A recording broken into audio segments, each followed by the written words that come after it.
Hello everyone, welcome back to my YouTube channel. कल के short note में हमने प्रोटीन के बारे में पढ़ा था। आज उसके आगे का टॉपिक पढ़ेंगे। संयुक्त प्रोटीन क्या होती है? जब अमीनो अम्ल के साथ अन्य प्रोटीन जुड़े होते हैं तो वह संयुक्त प्रोटीन कहलाते हैं। जैसे ग्लाइकोजन के साथ प्रोटीन का जुड़ना ग्लाइकोप्रोटीन कहलाता है। साधारण प्रोटीन कोई भी साधारण प्रोटीन जब कार्बोज के साथ कार्बोहाइड्रेट के साथ जुड़ती है तो ग्लाइकोप्रोटीन बनाती है। जो कार्बोज होते हैं वो हमारे शरीर में ग्लाइकोजन के रूप में स्टोर रहते हैं। तो ग्लाइकोजन के साथ साधारण प्रोटीन का मिलना ग्लाइकोप्रोटीन बनता है। मिलने के बाद ग्लाइकोप्रोटीन बनता है। साधारण प्रोटीन जब न्यूक्लिक अम्ल के साथ मिलती है तो न्यूक्लियोप्रोटीन बनाती है। साधारण प्रोटीन जब लिपिड्स फैट जिसको वसा बोलते हैं वसा के साथ मिलती है तो लाइपोप्रोटीन बनाती है। साधारण प्रोटीन जब हीम जिसको लोहा आयरन किसी भी शब्द से इंडिकेट करते हैं, जिसको कुछ भी बोल सकते हैं, हीम लोहा आयरन। तो जो साधारण प्रोटीन होती है हीम लोहा आयरन से मिलती है तो हीमोग्लोबिन बनाती है। ये सब साधारण संयुक्त प्रोटीन के उदाहरण होते हैं। व्युत्पन्न प्रोटीन ऐसे प्रोटीन जो हमारे शरीर में शारीरिक क्रिया, भौतिक क्रिया, रासायनिक क्रिया या दबाव के कारण उत्पन्न हो। इसका सबसे अच्छा एग्जाम्पल है केसिन, दूध की केसिन प्रोटीन। जब दूध को फाड़ा जाता है तो जो थक्के के रूप में प्रोटीन प्राप्त होती है वह केसिन प्रोटीन होती है, जो जिसको पनीर बोलते हैं, जिससे पनीर बनता है।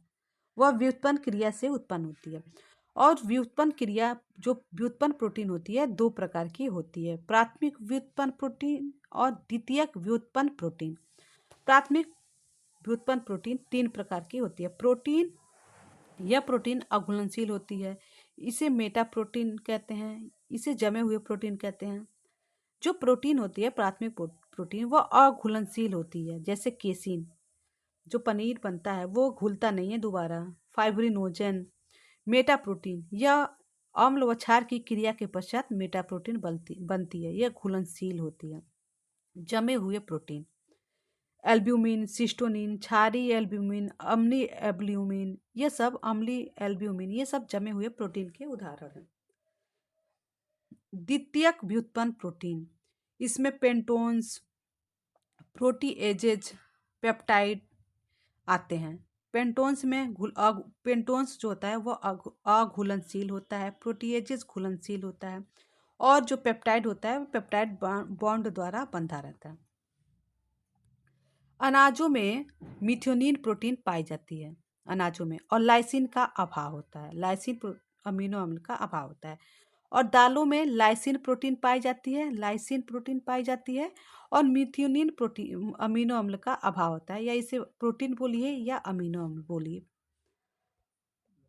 प्रोटीन के कार्य शरीर निर्माण में सहायता करना होता है, कोशिकाओं के निर्माण में सहायता करना होता है, हमारे शारीरिक वृद्धि और विकास में सहायता करना होता है। और हमारे शरीर में जो कुल प्रोटीन की मात्रा होती है उसका 1/3 भाग मांसपेशियों में स्टोर रहता है, 1/5 भाग अस्थियों में स्टोर रहता है, और 1/10 भाग त्वचा में उपस्थित हो रहता है।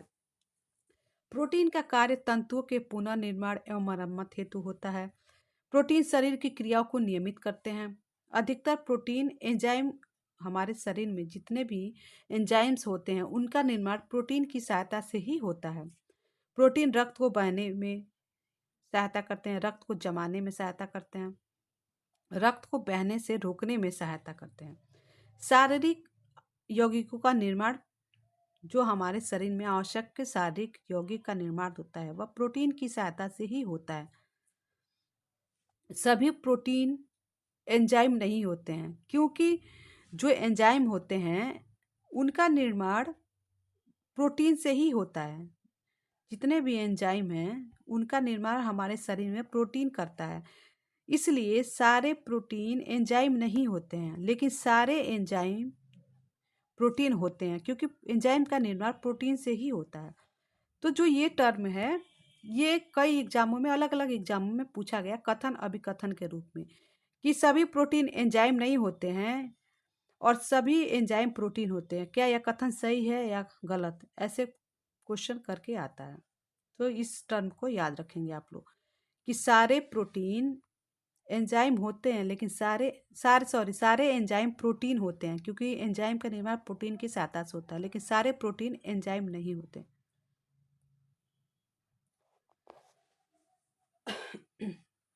प्रोटीन एंजाइम विटामिन द्वारा संयुक्त होते हैं। प्रोटीन बफर की तरह कार्य करता है। प्रोटीन अम्ल एवं क्षार को नियंत्रित करने में सहायता प्रदान करता है। मांसपेशीय संतुलन में सहायता करता है। मांसपेशियों में एक्टिन और मायोसिन प्रोटीन पाई जाती है। हमारे मांसपेशियों में एक्टिन और मायोसिन प्रोटीन पाई जाती है, और एक्टिन और मायोसिन प्रोटीन का निर्माण प्रोटीन ही करता है। सामान्य दृष्टि में सहायता करता है।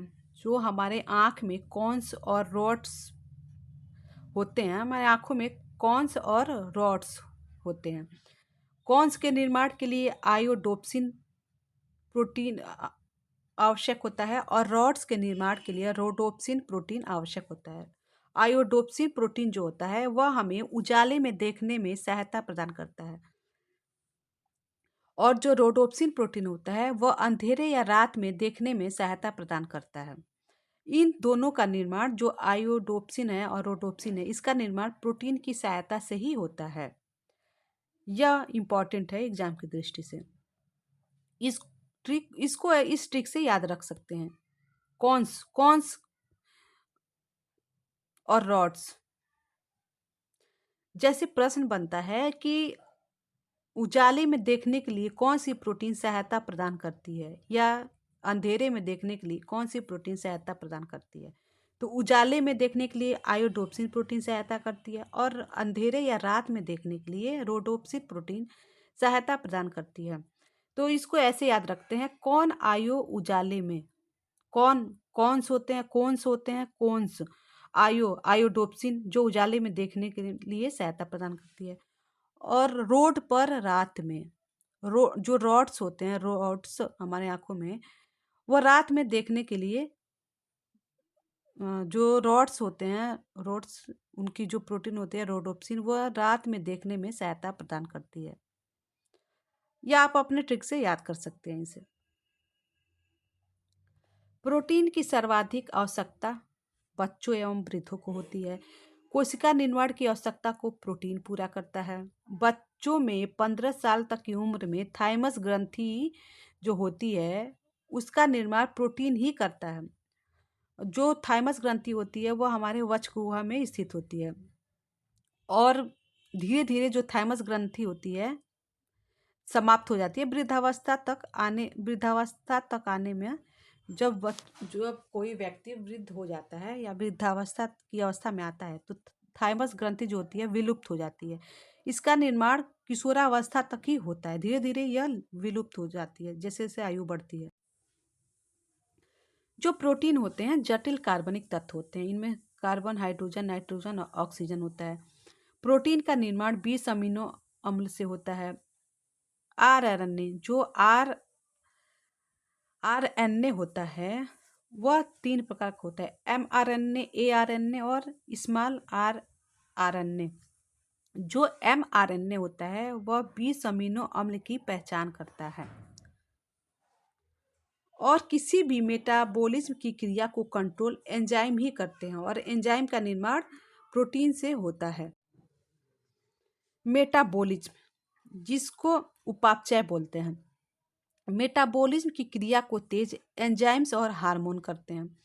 हमारे शरीर में मेटाबॉलिज्म की क्रिया होती है। मेटाबॉलिज्म के अंतर्गत 2 टर्म आते हैं, अपचय और उपचय। एनाबॉलिज्म और कैटाबॉलिज्म।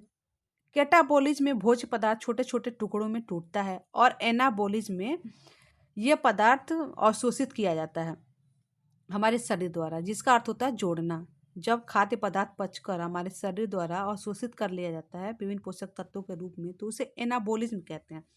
इन सब के निर्माण के लिए एंजाइम और हार्मोन सहायता करते हैं, और एंजाइम और हार्मोन्स का निर्माण प्रोटीन के द्वारा होता है। जो कार्बोहाइड्रेट है वो 38 एटीपी से मिलकर बना होता है। प्रोटीन 20 अमीनो अम्ल से मिलकर बना होता है, और किसी हमारे बॉडी में पाचन के लिए भोजन की आवश्यकता पड़ती है, और श्वसन के लिए वायु की आवश्यकता पड़ती है। ये एक्स्ट्रा नोट्स में है। उपापचय की क्रिया जिसको मेटाबॉलिज्म बोलते हैं, उपापचय की क्रिया को एंजाइम और हार्मोन्स द्वारा नियंत्रित किया जाता है। जो एंजाइम्स होते हैं वह जैव उत्प्रेरक कहलाते हैं और जो हार्मोन्स होते हैं वह रासायनिक संदेशवाहक कहलाते हैं। जो एंजाइम्स और हार्मोन्स होते हैं यह मेटाबॉलिज्म की क्रिया को संपन्न करते हैं। इसको इस सिंबल से समझ सकते हैं, जैसे प्रोटीन है, इस प्रोटीन में आधा भाग होता है हार्मोन्स का और आधा भाग होता है एंजाइम का। हार्मोन्स और एंजाइम जो प्रोटीन होते हैं एंजाइम और हार्मोन्स के द्वारा, या जो एंजाइम्स और हार्मोन्स होते हैं वो प्रोटीन के द्वारा बने होते हैं। एंजाइम्स और हार्मोन्स, प्रोटीन प्रोटीन में एंजाइम्स होते हैं, हार्मोन्स प्रोटीन में एंजाइम्स होते हैं, एंजाइम्स प्रोटीन से मिलकर बने होते हैं, और जो सभी हार्मोन्स एंजाइम्स होते हैं वह प्रोटीन होते हैं। लेकिन सभी जो प्रोटीन होते हैं एंजाइम से हार्मोन से नहीं होते हैं, लेकिन सभी एंजाइम और हार्मोन्स प्रोटीन कहलाते हैं। ये सब मैं समझने के लिए लिखी हूँ इसे। इंसुलिन भी एक हार्मोन है, या इसको प्रोटीन बोल सकते हैं, क्योंकि हार्मोन्स का निर्माण प्रोटीन से ही होता है। इसलिए एग्जाम में अगर आ जाए कि इंसुलिन क्या है, अगर ऑप्शन में हार्मोन्स आए तो हार्मोन भी लगाएंगे और प्रोटीन आए तो प्रोटीन भी लगाएंगे।